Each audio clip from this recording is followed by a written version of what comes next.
Now on how the U.S. deals with this, Republican Congressman from Texas, Chip Roy. Congressman, we've got so much breaking news. I want to get your opinions on some of the other things that are happening in the crime world. But first, President Biden is actually taking credit for what happened in Syria, for the departure of a 50-year regime of Bashar Assad. What do you make of his taking credit for something when a lot of people are saying the credit goes to Bibi Netanyahu? Yeah, well, let's be very clear. I mean, the credit goes to President Trump from his previous 4 years and some of the groundwork that he laid down, but obviously Prime Minister Netanyahu for his leadership, right? They've been taking the lead, and God bless him for it, despite being attacked by the International Criminal Court, so-called, which we should be sanctioning, which Chuck Schumer is blocking, and Joe Biden is walking away from helping the Prime Minister. So it's laughable that Joe Biden would try to take credit for this. Now, it is a blow to Moscow, it is a blow to Iran, and that is a good thing.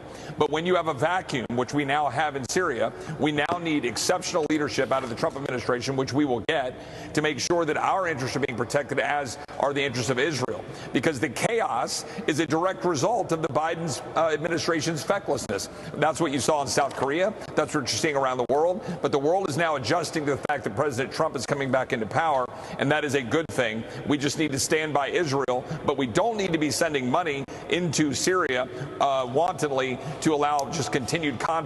We need to not go down the road of endless wars as we did for 20 years. We saw how that unfolded in Afghanistan and in Iraq. Well, of course, that's exactly what President-elect Trump said over the weekend. I want to bring it back home now. This decision that was just made by the court in New York to find Daniel Penny innocent. A lot of people credited him for being a real hero. Both black, white, and other people of color who were in that subway car said he stopped a crazy man from injuring passengers, and his intention was not to kill this individual, but found completely innocent. Is that a good sign for what's been happening in America's cities? Let me tell you something. I mean, of all the things that have happened recently, the fact that an American jury stood against the crazy, tyrannical lawlessness of the New York prosecutor's office in Alvin Bragg and stood up and said that this man, this American hero, should be let free. God bless. That means things are heading in the right direction. Now, let me be very clear. The Department of Justice under President Trump should be looking into the civil rights abuses against Daniel Penny. The fact that the New York government, the New York prosecutor, went after Daniel Penny, I want our Department of Justice to hold New York accountable. You can't do this to American heroes. That's what just happened. But God bless this jury for getting it right. Because, look, the judge, by the way, he purposely dismissed after the deadlock to try to set the stage for further prosecution. Andy McCarthy has written and talked about this extensively. So I'm grateful for the jury. It's a great step for justice in America. Let's hope that our Justice Department can now get it right going forward. Let's hope so. All right, let's bring it even further away, far from field, to taxes and what's happening with the Trump agenda. A lot of questions over the weekend about what would be President Trump's first piece of business when he comes into office. Some people saying it should be extending those tax cuts that he put into power in 2017, which expire at the end of next year, or whether it should be immigration, or whether both can be done simultaneously. What are your thoughts on that?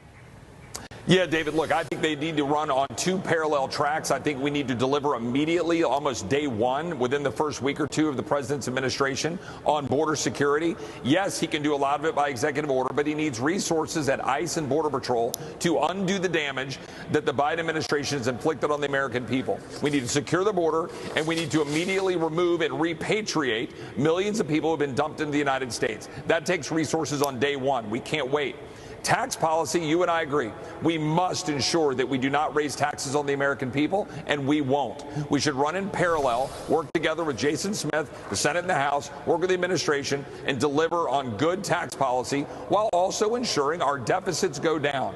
We can do that with economic growth, deregulate, repeal the Inflation Reduction Act, do the stuff we said we would do, put tax policy to put more money in the hands of the pockets of American people, but be serious about the cutting that we need to do to make sure our deficits go down and our budgets can. But you don't buy the Biden administration's view that these tax cuts cost money because, in fact, we had a dramatic 48% increase in tax revenue from 2017 until now. That is a lot more money. It didn't cost money. A lot more money came in tax revenue. Well, I have made those exact arguments in the Budget Committee. I will give the slight caveat that the permanent corporate rate reductions in 2017 drove a huge chunk of that revenue increase. Well, it was a small, actually, it was a small chunk of that. Most of it came in payroll taxes, et cetera.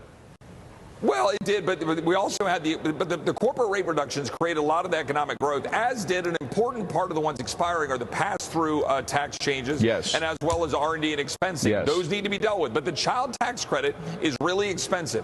We need to look at the whole thing. That's true. We need to make sure that we have cuts that are in place to offset those provisions like the child tax credit, and we need to figure out the SALT issue. We got a lot of your friends in New York and up there in the Northeast, and they like to, subsidize their, big New York tax rates. Yeah. We don't want to do that, so we got to figure out how to balance all those interests. Gotcha. Let's get the border done. Let's get the tax policy done ASAP, and we will figure that out in the first 6 months of this administration. Chip Roy, we had a lot more to talk about, but breaking news changes everything, as they used to say here. Thank you so much for being here. Appreciate it. Thanks, David. Continue